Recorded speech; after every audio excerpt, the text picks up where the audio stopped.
Boa noite a todos.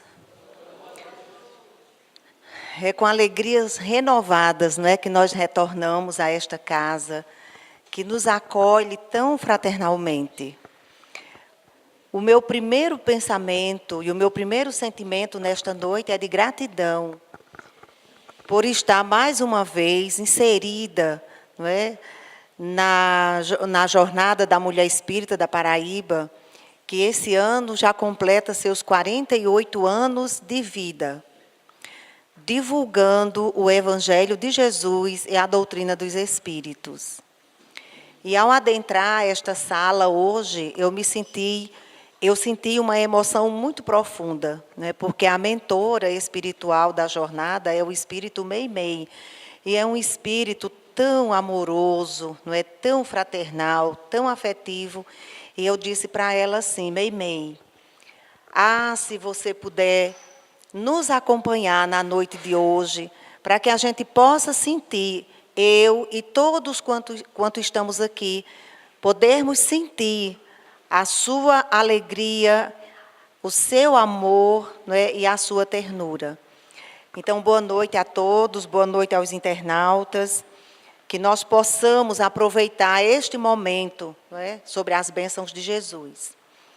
Então, meus queridos amigos, pensar em termos reencarnatórios é assumir que cada um inicia esta existência, com um histórico de experiências que nós viemos trazendo de outras reencarnações e de outras experiências que nós já tivemos ao longo da nossa jornada evolutiva.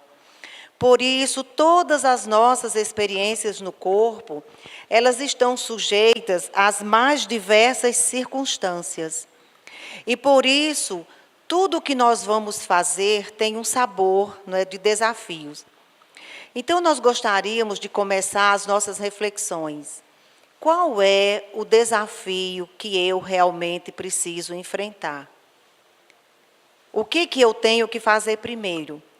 Então, quando nós estamos, quando alguém está esperando um bebê, na maioria das vezes, a maioria das pessoas diz assim: eu vou orar para que venha com saúde. E quando pergunta para o pai e para a mãe: o que você quer, menino ou menina? A primeira resposta é: que venha com saúde. Então, quais são os nossos desafios?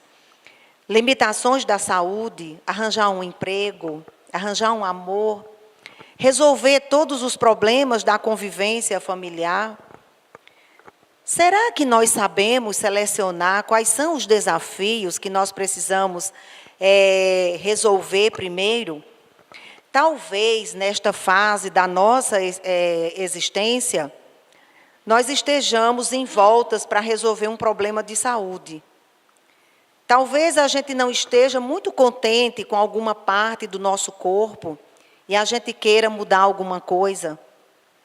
Talvez a gente esteja enfrentando uma doença e a gente quer se curar dela. E esteja dedicando todo o seu tempo, não é, para ter a saúde de volta.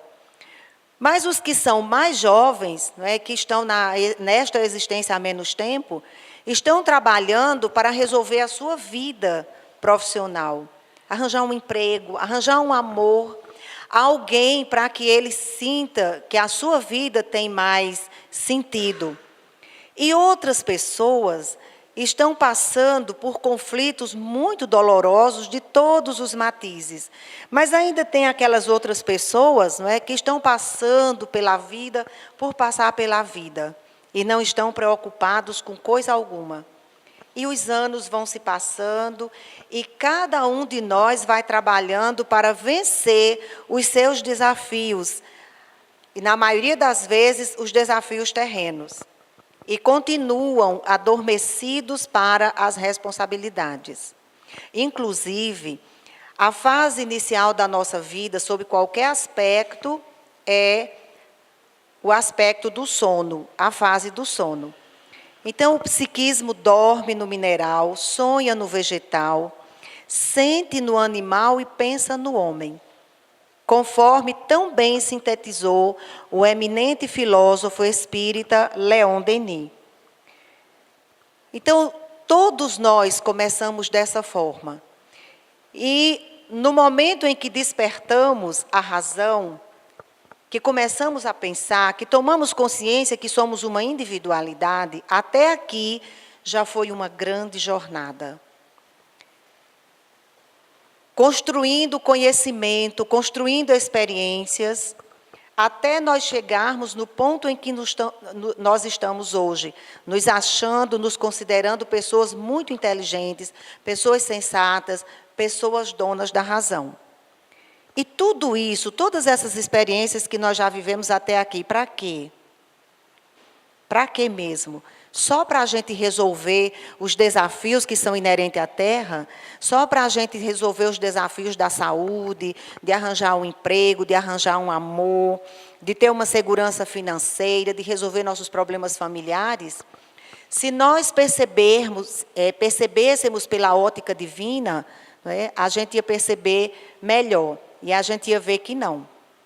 Então, nós tomamos como base para a nossa reflexão da noite de hoje, uma mensagem do Espírito Joana de Ângeles, que está no livro Jesus e a Atualidade. É o primeiro capítulo, o capítulo número 1, que tem como tema Jesus e Desafios. E logo no primeiro parágrafo dessa mensagem, ela vai dizer que o processo de evolução constitui para o espírito um grande desafio. Então, esse é o real objetivo porque nós estamos na Terra.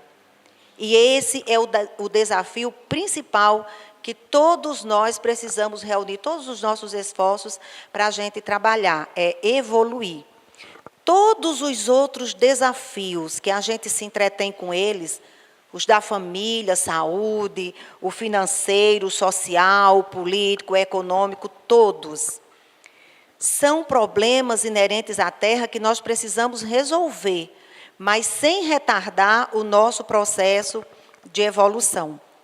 Porque, na maioria das vezes, nós gastamos toda a nossa energia tentando resolver o que não é mais importante, que são as coisas que são inerentes à Terra. Quando nós nos esquecemos que nós estamos aqui exatamente para aprimorar o nosso aprendizado, para vivermos as experiências que são importantes para o nosso crescimento moral e espiritual. Os problemas inerentes à Terra, eles precisam ser resolvidos. Os desafios inerentes à Terra precisam ser resolvidos. Mas nós não podemos perder o foco, não é, do principal, que é o nosso processo de evolução. Então, os estudiosos das obras de Joana, principalmente os da série psicológica de Joana, eles resumem os nossos desafios terrenos em apenas 3, que são os desafios morais, os psicológicos e os espirituais.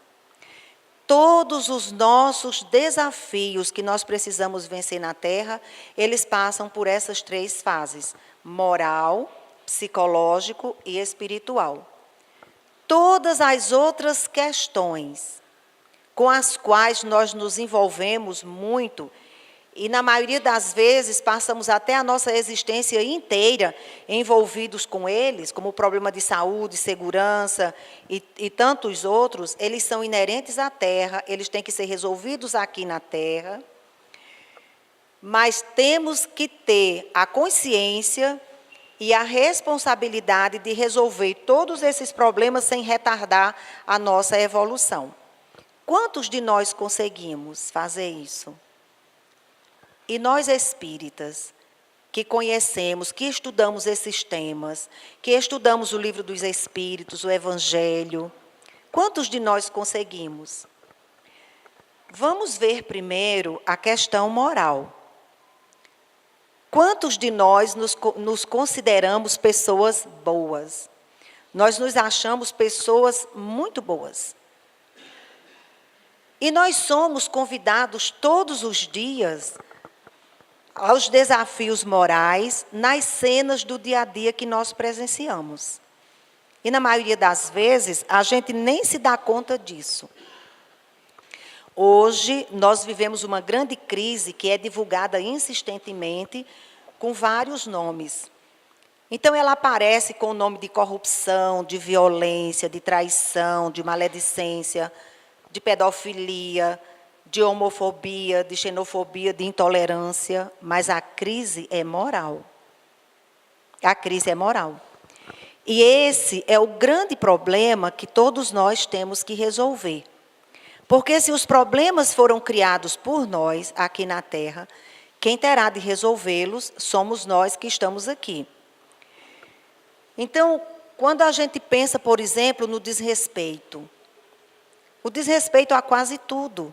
Se a gente fosse falar, por exemplo, da natureza, o desrespeito do homem com a natureza. E quando a gente aborda essa temática, a gente diz assim, o desrespeito do homem com a natureza. A gente não se inclui. Como se a gente não tivesse a ver com essa história. Então, quando a gente sofre, por exemplo, só vou citar um caso, os efeitos da seca, da falta de água, muitos de nós nos perguntamos, o que eu tenho a ver com isso? Mas nós temos a ver com tudo. As estatísticas no trânsito, a gente nem vai falar, porque senão tomaria todo o nosso tempo. Mas eu vou falar de uma coisa que é bem simples. As placas sinalizadoras nos estacionamentos dos estabelecimentos públicos e privados. Ali tem umas placas indicando vaga para idoso, vaga para gestante, vaga para quem tem necessidades especiais. E quantas vezes a gente chega e a vaga está ocupada? E se a gente for perguntar à pessoa, ela vai dizer, mas é porque eu estava com tanta pressa, mas é porque eu ia demorar tão pouco, eu vou sair já já, eu já estou saindo. Então, qual é a pressa que justifica a gente fazer uma coisa errada? Qual é a deficiência que a pessoa tem quando estaciona lá? Porque nem é idoso, nem é deficiente, nem está gestante. É uma deficiência moral. Porque está ali tirando, né, a vaga de uma outra pessoa. Então, essa lista, ela é imensa. Se você parar em qualquer lugar da sociedade, na rua, num banco, numa clínica médica, num hospital, a gente vai ver, a gente vai perceber a deficiência moral. E a gente ainda fala, não é, se excluindo dessa questão, mas ela é uma questão nossa e nós teremos que resolver. Então, depois dessa fase moral, vem a fase psicológica.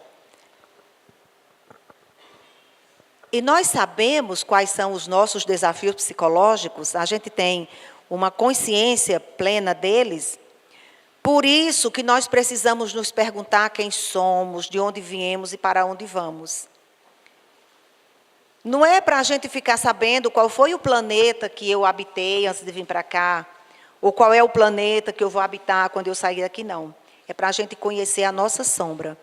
Essa questão, ela tem a ver com o nosso autoconhecimento. Conhecer quem realmente nós somos.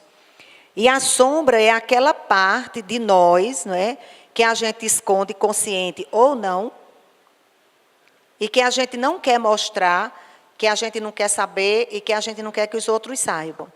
Então, a mentora Joana de Ângeles, ela vai dizer que todas as experiências que nós já vivemos, mesmo aquelas que nós não lembramos, e a maioria nós não lembramos mesmo, todos os períodos de desenvolvimento e evolução que já enfrentamos, desde os fenômenos automatistas mais primitivos, até o momento do pensamento lógico, que é o nosso estado atual, o aqui e agora, eles estão guardados no inconsciente.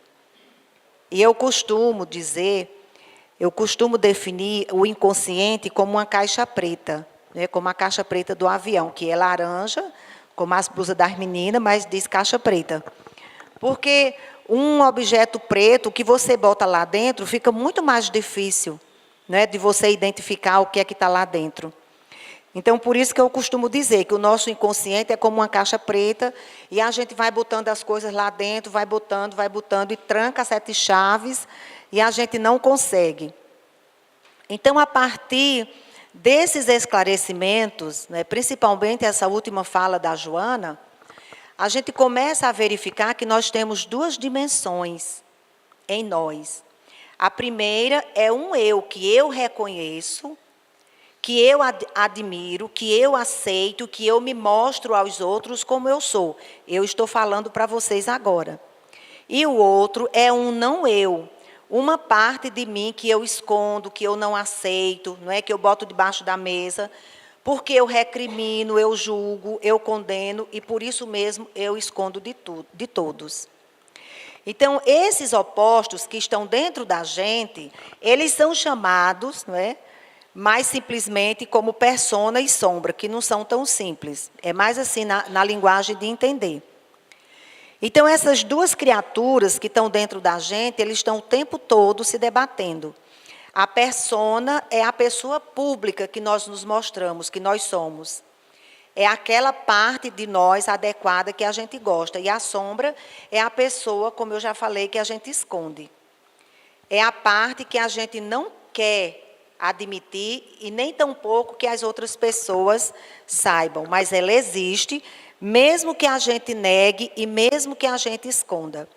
Então, no livro Jesus e o Evangelho, à luz da psicologia profunda, no capítulo 22, a Joana vai falar um pouco mais dessa sombra, quando ela diz: a sombra é aquilo que eu me nego a reconhecer em mim. Então, às vezes, a gente até sabe, a gente até percebe, mas a gente não quer.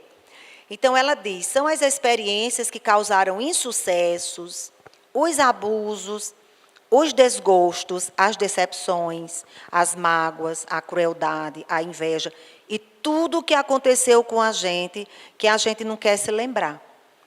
E isso pode ser os acontecimentos das existências passadas que a gente botou na caixa preta, ou então as coisas que aconteceram nesta existência que a gente não teve coragem suficiente, ou a gente não teve maturidade, ou a gente não teve oportunidade de resolver. Então, ela vai dizer que quanto mais a gente esconde, mais densa essa sombra se torna. Porque a sombra, ela necessita ser diluída. Sabe quando a gente bota açúcar ou sal na água e dilui? Então, a sombra, ela precisa ser diluída através de outras atitudes que são compatíveis com as conquistas da inteligência e do sentimento. Lembra da nossa fala anterior? Não é? A gente já saiu do período do sono e a gente já conquistou a inteligência, o entendimento, o discernimento e tudo isso. Então, como é que a gente vai diluir a sombra? Como é que a gente vai fazer isso? Primeiro, nós precisamos compreender que a gente não tem só essa existência. Então, para nós espíritas, ou mesmo para as pessoas que não são espíritas, mas são reencarnacionistas, fica mais fácil, né, de compreender que a gente não teve só essa existência. Então, quando a gente chegou aqui, a gente já trouxe uma herança, já trouxe uma bagagem de experiências vividas em outras oportunidades. Precisamos saber que todas as experiências das existências passadas, elas ficam arquivadas no nosso inconsciente, mesmo que a gente não se dê conta disso. E as sombras são essas heranças. E ainda as experiências desta encarnação que a gente não quer admitir ou que a gente escondeu. Por isso que é tão interessante e importante a gente fazer o contato com a nossa sombra. E lembrar que muitas vezes nós somos, somente nós desconhecemos algumas partes de nós. Às vezes a gente acha que as outras pessoas não nos veem como nós realmente somos. Às vezes é somente a gente que quer encobrir. Porque as outras pessoas, principalmente as pessoas que convivem com a gente, elas nos veem como a gente é realmente. E muitas vezes elas não nos dizem por misericórdia, por caridade, porque nos amam muito, né? Porque sentem compaixão da gente, porque não querem que a gente fique mais triste. Então, muitas vezes elas encobrem. É muito comum isso dentro da família. O pai encobre os defeitos dos filhos, os filhos dos pais, a esposa do marido e vice-versa. É por esse motivo, não é? Que popularmente se diz que se você quiser saber quem você é, pergunte a quem? aos inimigos, não é? Porque as pessoas que gostam da gente vão nos botar aquela proteção, vão nos botar aquela capa. Mas aquela pessoa que não gosta da gente, ela vai dizer, você é uma chata, você é impaciente, não é? Você é inconformada, você é mal agradecida. Não vai poupar as palavras para nos dizer como nós realmente somos. Por isso que a tarefa, não é, de ter o contato, de manter esse contato com a sombra é nossa. E nós vamos encontrar no Livro dos Espíritos, na questão 919, uma orientação muito lúcida que o Espírito Santo Agostinho nos dá, que vai servir direitinho para essa recomendação da Joana, que é diluir a sombra. Então, o Santo Agostinho nos diz assim, Allan Kardec fez a pergunta assim, 919, como é que a gente faz para estipar da gente as coisas ruins, o egoísmo e outras coisas mais? Aí ele diz assim, um sábio da antiguidade já vou-lhe disse, conhece-te a ti mesmo. Ponto. Aí Allan Kardec ele deve ter dito assim, danado, né? Aí ele disse assim, a gente conhece, né? A gente sabe toda a sabedoria dessa máxima, mas em que consiste esse autoconhecimento? Aí Santo Agostinho vai dar uma resposta bem longa. Faça como eu fazia quando eu estava na terra. Todas as noites, antes de dormir, eu interrogava minha consciência. Eu perguntava, eu passava em revista tudo o que eu fiz durante o dia. E aí ele vai perguntando coisa por coisa. O que foi que você fez, que você tem vergonha de dizer às pessoas? O que foi que você fez, que você teria vergonha que as pessoas descobrissem que você fez? Ou que você não queria que ninguém soubesse? É interessante a gente fazer essa leitura, porque é dessa forma que a gente vai diluir a nossa sombra. Então, refletir é reconhecer e aceitar a nossa sombra. E aprender a conviver com ela face a face, olho no olho. Uma época atrás, quando eu me iniciei no Espiritismo, eu tinha uma dificuldade muito grande de entender como era a reforma íntima. Porque muitas casas espíritas falam da reforma íntima, mas não diz como é que faz a reforma íntima. Você precisa fazer a reforma íntima. Sim, mas como é que faz a reforma íntima, né? Aí eu fiz essa pergunta, como é que a gente faz a reforma íntima? Aí ela disse, olhe no espelho e converse com você. E quando você fizer uma coisa que você não gostaria de ter feito, diga assim, por que você fez isso? Por que você teve coragem de fazer isso? Mas eu fui mais além. Então eu me olhava no espelho e eu dizia assim, você não tem vergonha de ter feito isso? Né? Você não tem vergonha? Gente, funciona. Então, essa orientação que Santo Agostinho faz, ela é muito lúcida, ela é muito verdadeira. E qualquer um de nós que fizer e colocar em prática, ela vai funcionar.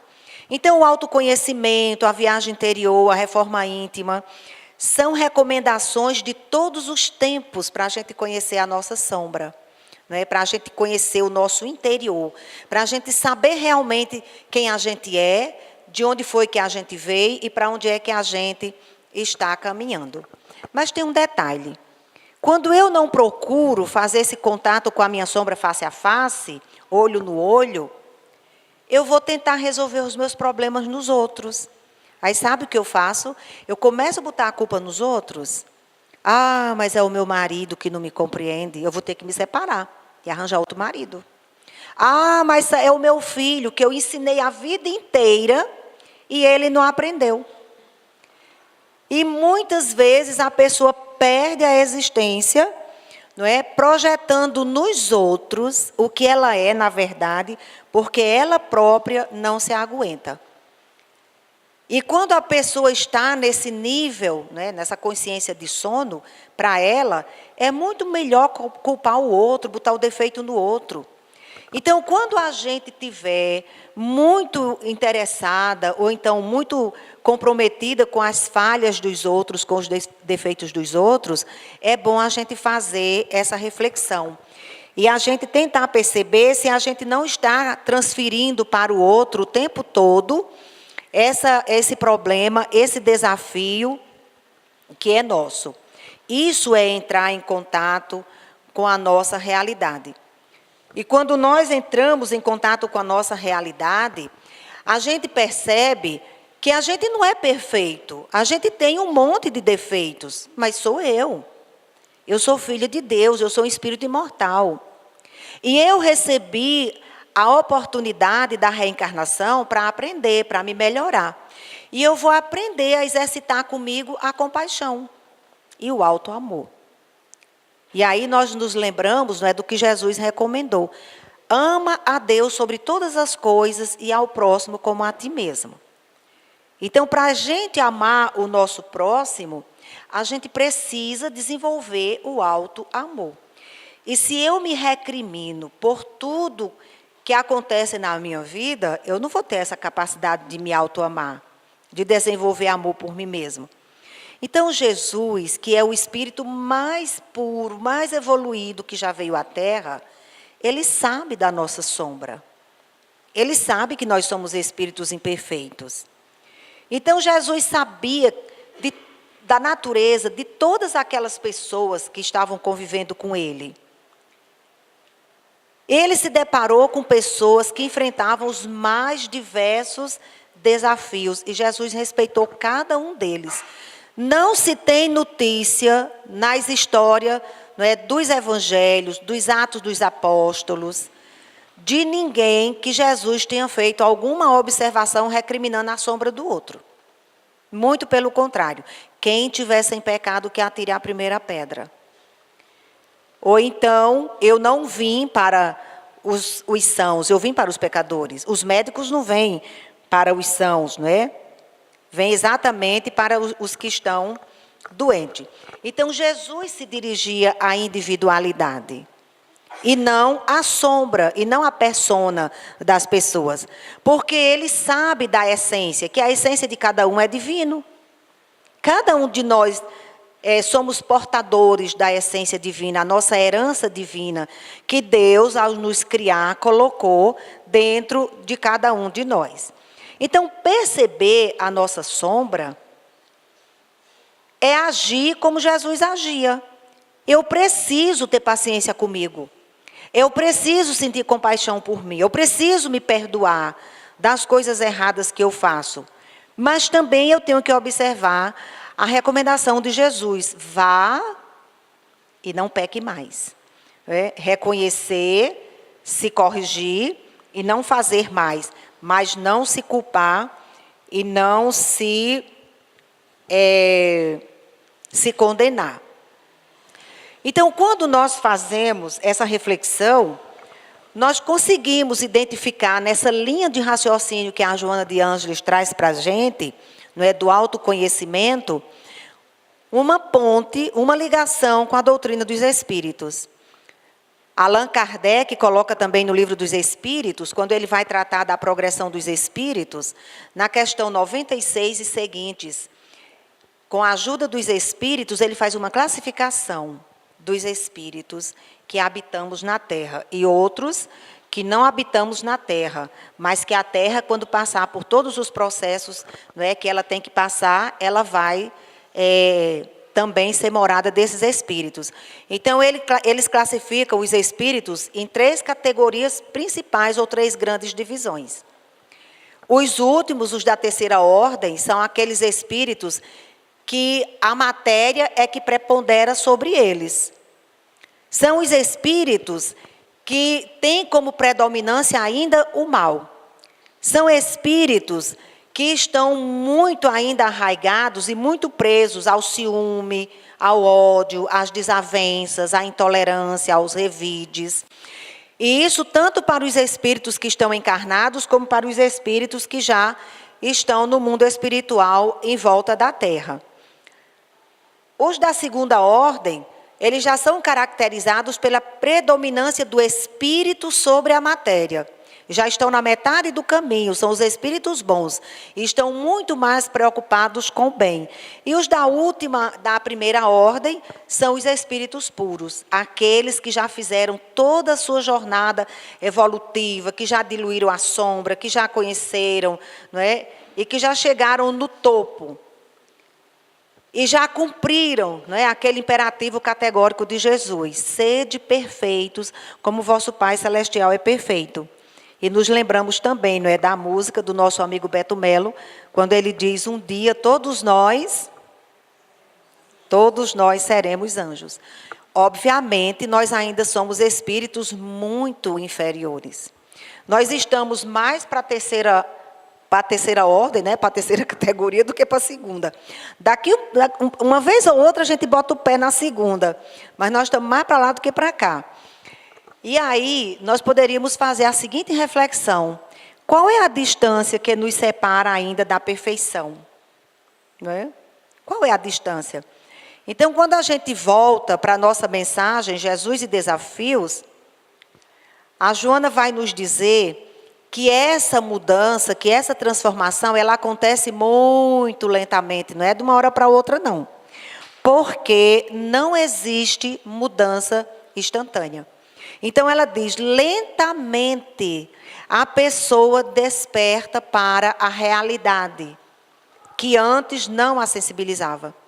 Então, quando a gente passa uma revista na história da humanidade, a gente vai perceber quanta coisa já melhorou. Mas como nós também vamos nos melhorando, aí a gente se dá conta quanta coisa ainda precisa ser melhorada. E muitas vezes a gente fica esperando que os outros, não é, que venha um salvador da pátria e resolva todos os problemas que são nossos. Lembra lá do começo da nossa fala? A gente fica esperando que chegue alguém e resolva tudo, e a gente vai dormir a consciência de sono. E a gente acorda e no outro dia já esteja tudo resolvido. E não vai ser assim. Inicialmente, nós vamos ter que sair do egocentrismo, do egoísmo, do individualismo, dos ismos todos, para depois a gente entender que a gente está aqui para buscar o que é o mais importante. Então, quando nós despertamos, a gente começa a se preocupar com o outro. A gente começa a perceber que o que Jesus disse tem muito fundamento. Ama a Deus sobre todas as coisas e ao próximo como a ti mesmo. E nós precisamos, não é, desse despertamento. E despertar para a realidade é o despertar da consciência. É aquele momento, não é, do processo de libertação das ilusões, do ego, das crenças arraigadas. Era muito comum a gente ouvir, por exemplo, eu ouvia muito o meu avô dizer: eu sou assim mesmo, eu nasci assim, eu vou morrer assim. Dentro das fileiras do espiritismo, isso não cabe. Eu nasci assim, mas eu vou ter que mudar, porque é para isso, não é, que eu estou aqui.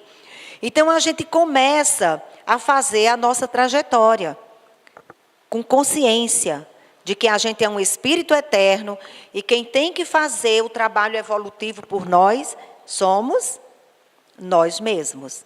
Não é outra pessoa e não será outra entidade. Então, os nossos problemas da Terra vão continuar ou vão ser resolvidos todos? Vão continuar. Vão continuar porque eles são inerentes à Terra.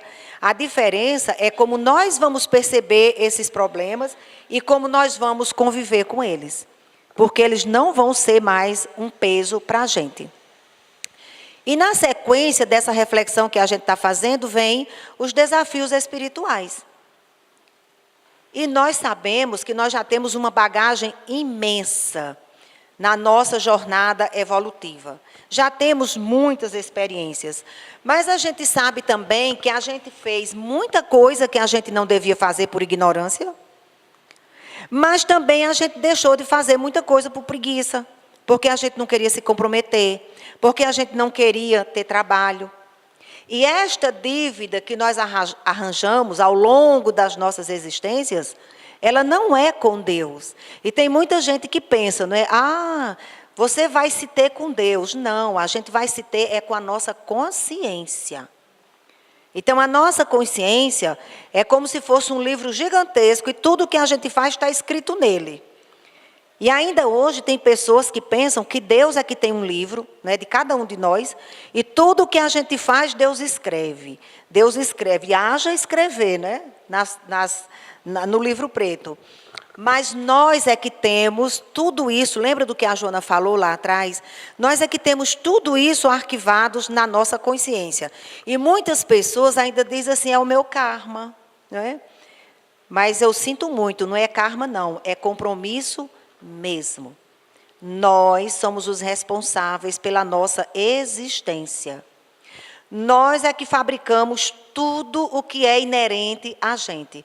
Todas as experiências que a gente passa, não é? Foi a gente que construiu. Então, como ser espiritual que nós somos, e principalmente nós espíritas, nós temos consciência da nossa transcendência.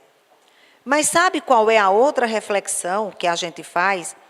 É porque tantas vezes, ou quantas vezes, diante de determinadas circunstâncias, a gente se comporta como se a gente não soubesse.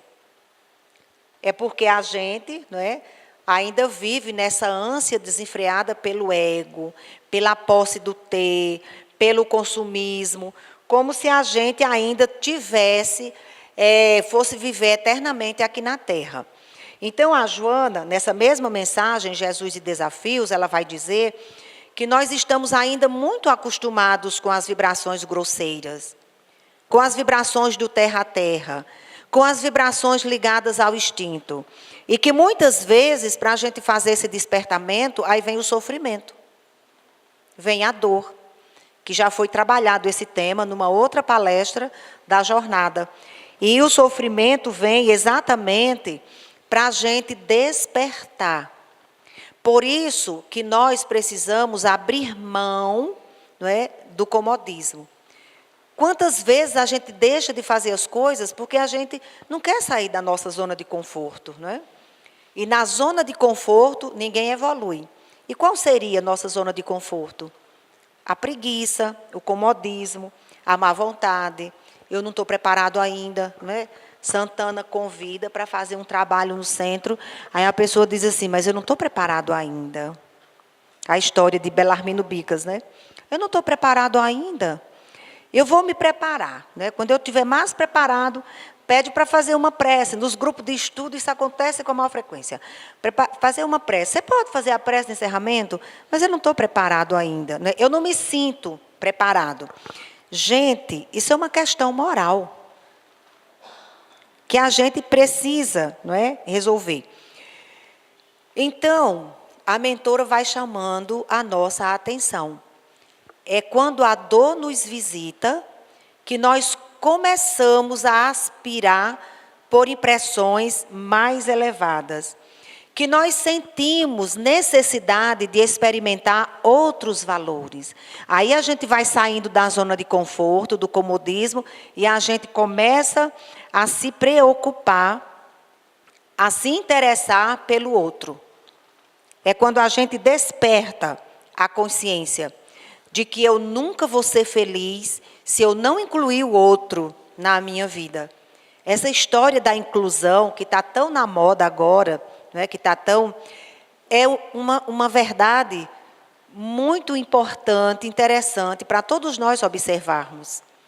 Enquanto as pessoas estiverem querendo excluir outras, elas não vão conseguir a felicidade plena.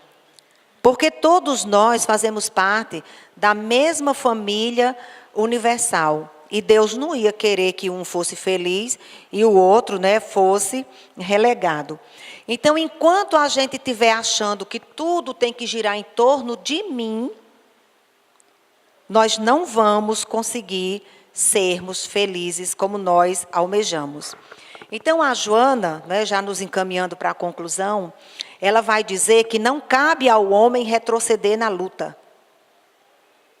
Então, quando uma pessoa diz assim, eu não quero mais sofrer, eu não quero mais viver essa experiência, acontece muito isso com os suicidas, né, aquelas criaturas que a gente precisa orar muito por elas e ajudá-las nos momentos de fraquezas delas, não é? Então ela diz, não cabe ao homem retroceder na luta, senão para reabastecer-se de forças e prosseguir nos embates. Então nós não temos esse direito. Não, eu não quero mais viver, eu não quero mais sofrer, eu não quero mais essa experiência. Não adianta, porque a partir do momento que Deus nos cria, nós não morreremos jamais. Nunca seremos aniquilados. Então ela diz, Porque o crescimento de qualquer ideal é resultado dos estágios inferiores vencidos. É o que nós falamos, não é, ao longo da nossa exposição.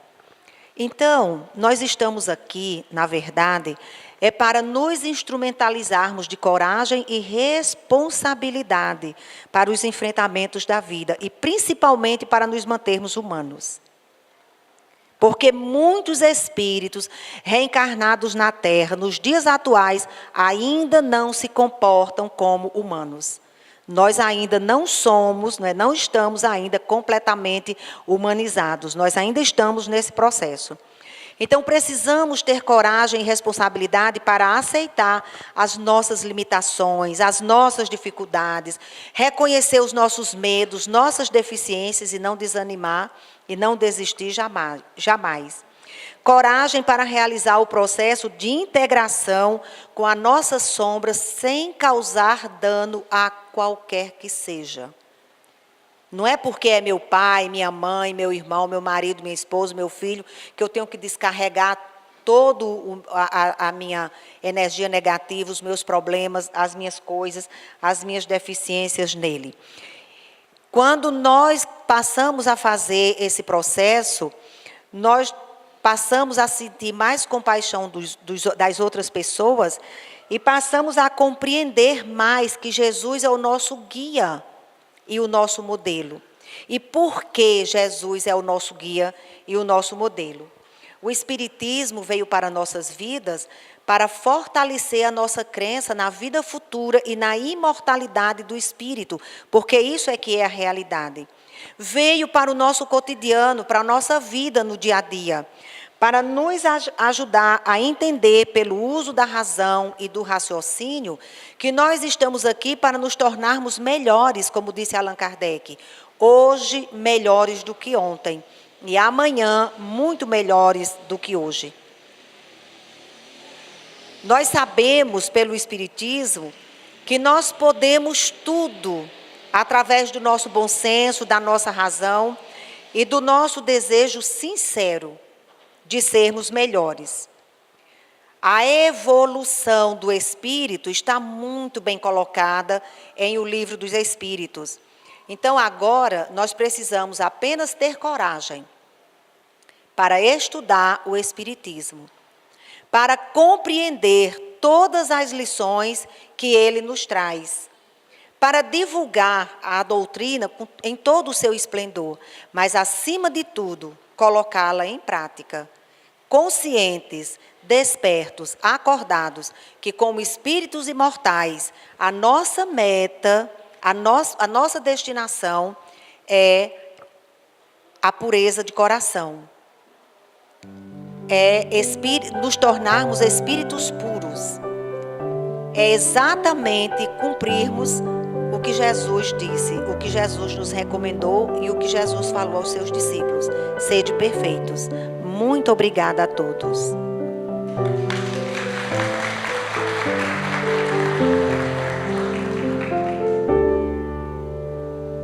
Eu quero falar para você da alegria que vem do meu coração por te ver aqui cantando.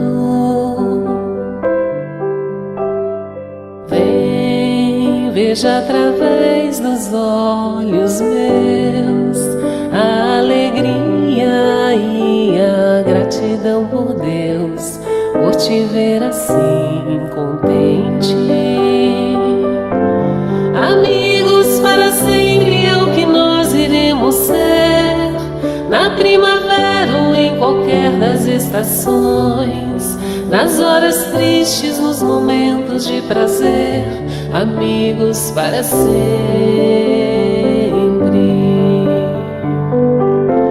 Amigos para sempre é o que nós iremos ser, na primavera ou em qualquer das estações, nas horas tristes, nos momentos de prazer, amigos para sempre.